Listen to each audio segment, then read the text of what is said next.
सर्व आंदोलनकर्त्यांची असणारी एक जबाबदारी आहे की त्यांनी हा लढा जो आपण आज सुरुवात केलाय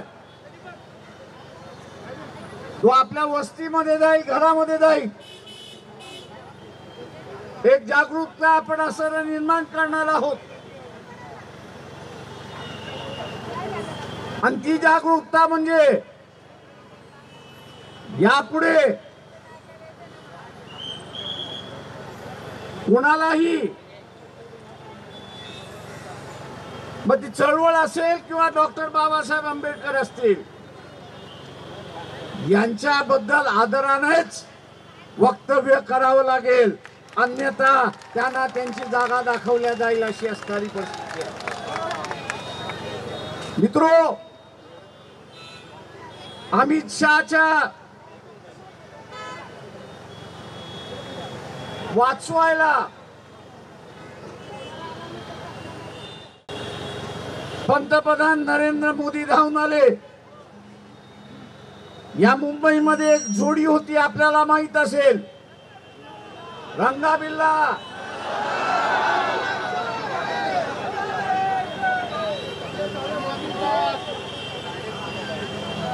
आता हे रंगाबिल्ला एकमेकाला आता वाचवतात आहेत. आम्ही नरेंद्र मोदी यांना आश्चर्य सांगतो,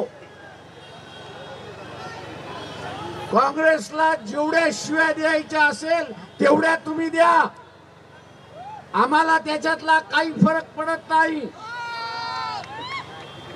पण त्याच्यामुळे तुमचं चारित्र्य उज्ज्वल होता का? तर अजिबात नाही, हे लक्षात घ्या. तुमचं ढागळलेलं चारित्र्य जे आहे ते ढागळलेलंच आहे, हे आपण लक्षात ठेवलं पाहिजे. काँग्रेस असं म्हणताय की बाबासाहेबांना पाडलं म्हणून बीजेपी सांगत. नरेंद्र मोदी, मी तुम्हाला सरळ विचारतो, या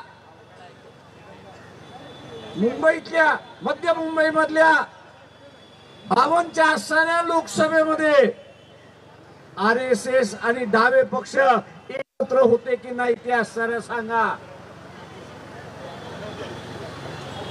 दोघांनी मिळून या मध्य मुंबईच्या असणाऱ्या जागेवरती बाबासाहेबांना हरवलं अशी असणारी परिस्थिती आहे. फक्त काँग्रेस नव्हतं, RSS पण होतं त्याच्यामध्ये. आणि का हरवलं? तर बाबासाहेबांनी सांगितलं की काश्मीरमध्ये जे सैन्य घुसलं होतं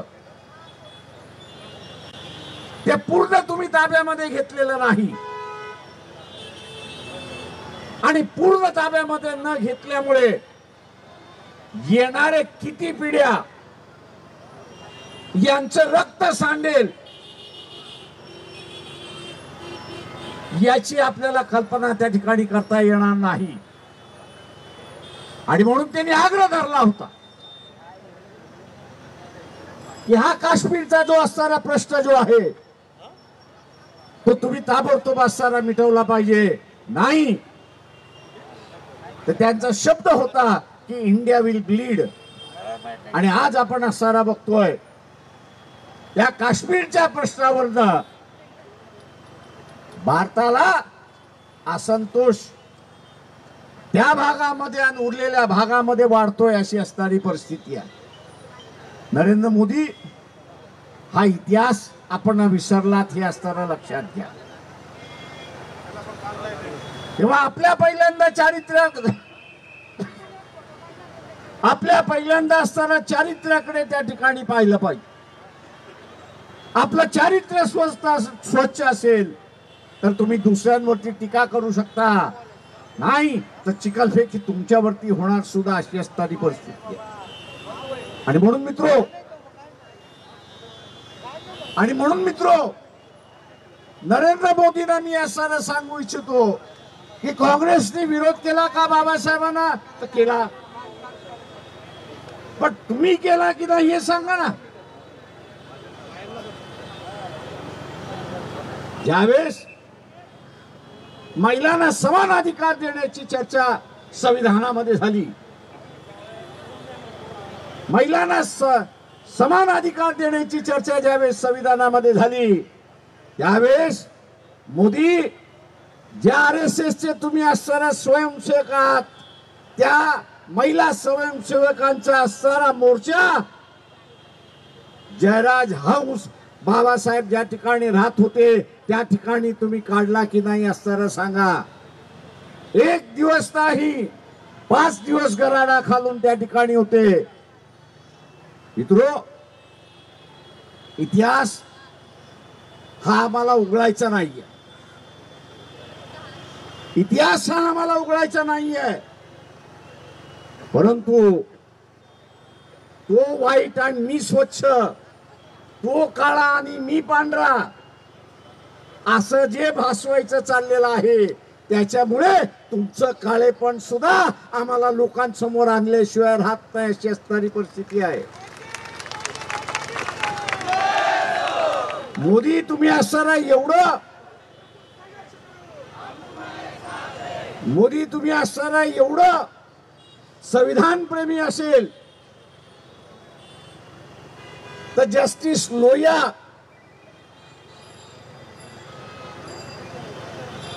यांचा अंत कसा झाला याचं सांगा.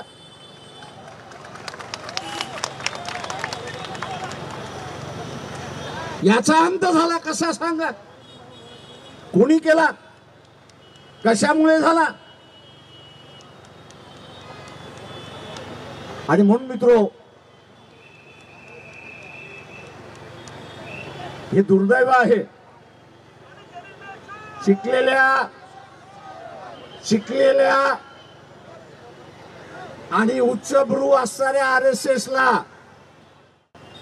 स्वतःचा गृहमंत्री तडीपार आहे, तो चालतो. तडीपार आहे तो चालतो. जेलमध्ये 2.5 वर्ष राहिला तो चालतो. कुठलं राज्य तुम्ही करताय, कुठल्या परिस्थितीमध्ये तुम्ही असं राज्य करताय. आणि तुम्ही असणारा इतरांना नेकीच्या गप्पा गोष्टी त्या ठिकाणी मारायला लागलेला आहात. आज हे जे द्वेषाचं राजकारण, जे द्वेषाचं राजकारण आपण असणारा पेरत आहात, त्याची फळं आपल्याला बघायला मिळाली. मणिपूरमध्ये आपल्याला दिसतंय, संबलमध्ये आपल्याला दिसतंय, इतर राज्यांमध्ये आपल्याला असणारा त्या ठिकाणी दिसतंय. यांचं राज्य म्हणजे भांडणं लावण्याचं म्हणजे यांचं असणारं राज्य आहे. नरेंद्र मोदी, तुम्हाला असणारा चांगला भिडू मिळाला नाही विरोधी पक्षामध्ये.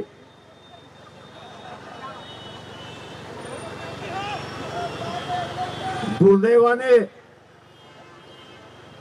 संविधानावरच्या चर्चेमधला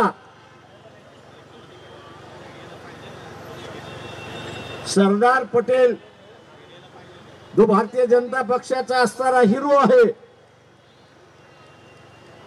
या सरदार पटेल यांनी पंडित जवाहरलाल नेहरू पंतप्रधान आणि गृहमंत्र्यांनी पंतप्रधानांना लिहिलेला असणारा एक पत्र आहे. आणि ते म्हणजे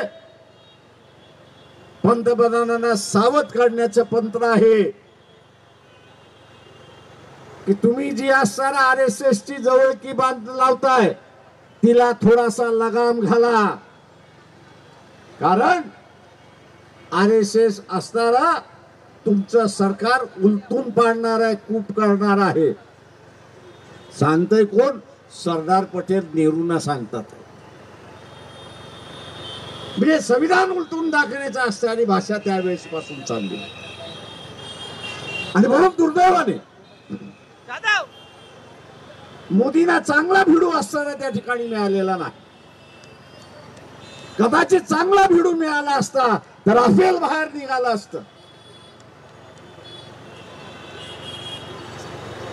कदाचित इटलीच्या प्राईम मिनिस्टरचे असणारे संबंध त्या ठिकाणी निघाले असते. परंतु विरोधी पक्षामधला असणारा भिडू कमजोर आहे, कमजोर आहे आणि म्हणून मोदीचा फावलाय अशी असणारी परिस्थिती आहे. माझं आव्हान आहे की आपण मोदींना माझं असणारं आव्हान आहे की आपण गृहमंत्र्यांचा असणारा राजीनामा घेतला पाहिजे. वाचवण्याच्या भानगडीमध्ये पडता कामा नये.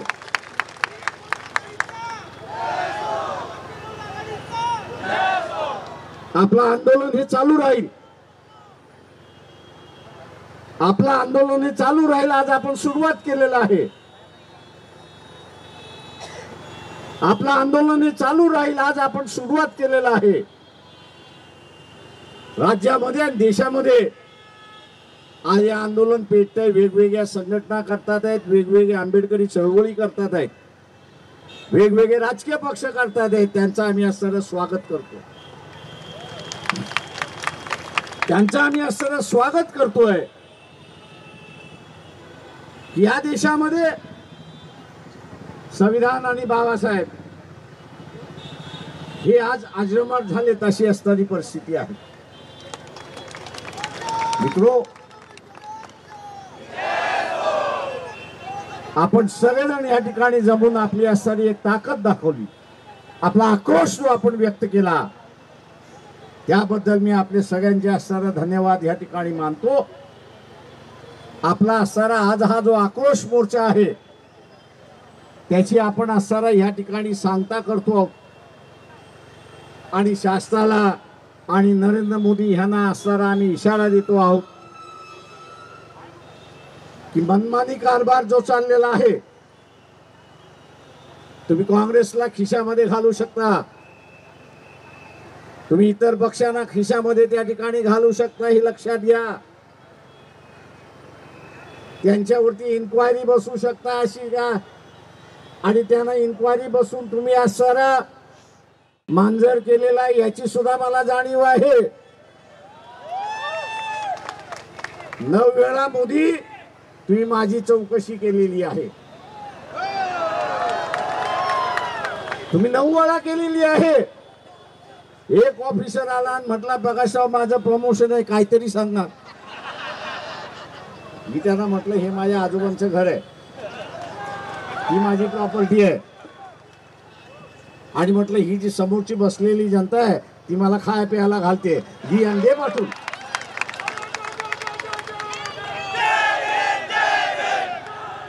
आणि म्हणून तुमचं हत्यार कुठलंही आमच्यावरती चालणार नाही,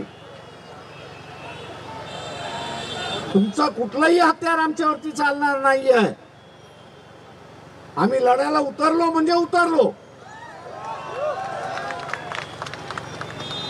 आणि म्हणून आपण काँग्रेसची मागणी मागितली म्हणून आम्ही मागणं मान्य करणार नाही.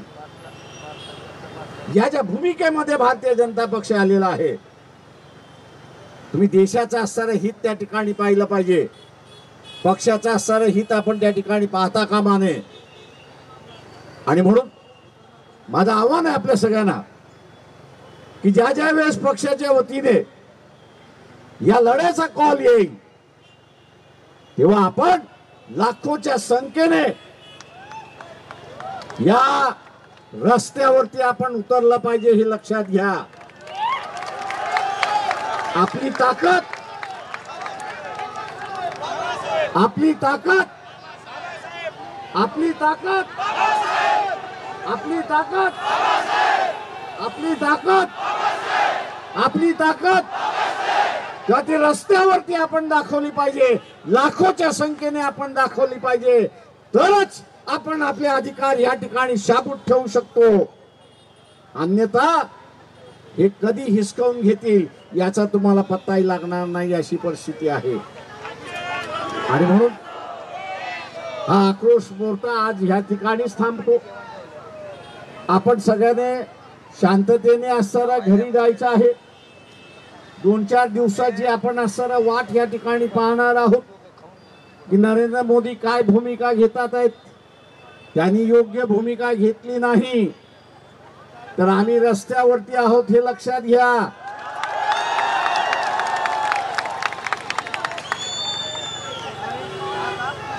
रस्ता हा रस्ता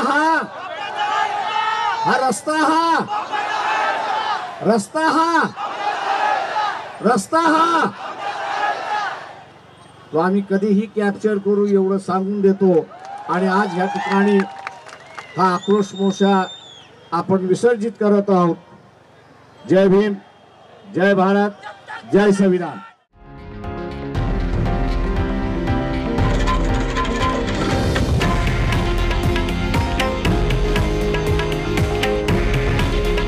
हे आहे देशातील नंबर 1 न्यूज नेटवर्क आणि आपण पाहत आहात TV9 मराठी. काळजी तुमची, हित महाराष्ट्राचं.